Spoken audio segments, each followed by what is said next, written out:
బాగున్నారు అందరూ? ఏం చేస్తున్నారు? నేనే అడవికి రాజుని. కానీ చాలా ఎండలు మండిపోతున్నాయి కదా, ఇక ఈడికన్నా పోయి చూద్దాం జర గడ్డలు ఎట్లుందో. చల్లగుందా? చూద్దాం జర పండుకొని చూద్దాం. ఆ, అర్రే అబ్బా, సూపర్ ఉంది, మంచిగా అనిపిస్తుంది పో. ఎంత చల్లగా ఉందంటే అర్రే, చాలా మంచిగా అనిపిస్తుంది. ఇక ఏం చేయాలి, ఒక్కరినే అయిపోయినా, దోస్తులు ఎవరు లేరు ఆడుకోవడానికి. అబ్బాబ్బాబ్బా, చాలా బాగుంది పో, మస్తు అనిపిస్తుంది. ఇట్లనే చేసేపు పండుకొని టైంపాస్ చేస్తే ఎండలు పోయినాక మళ్ళీ బయటకు పోవచ్చు. అందరు వస్తున్నారు నన్ను చూడనికి, కానీ ఏం చేద్దాం, నేను దగ్గర పోతాను దూరం ముక్కుతారు. అయినా ఛాన్స్ లేదు, మనుషులతోనే ఏం ఆడతాం, అంతే కదా. ఇక ఏం చేయాలబ్బా ఆలోచిస్తున్నా నా గురించి జర. ఏం చేయాలి, ఒక్కరిని అయిపోయినా, ఎవరు దోస్తులు లేరు, ఎవరు సోపతి లేరు.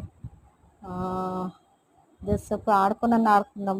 అవును కానీ చెప్పడం మర్చిపోయినాను, మాలతి వీడియో తీస్తుంది కదా, ఇదంతా వేస్తుంది, జర ఆమెకు సపోర్ట్ చేయదు జర ప్లీజ్ దోస్తులు అందరూ, సరేనా?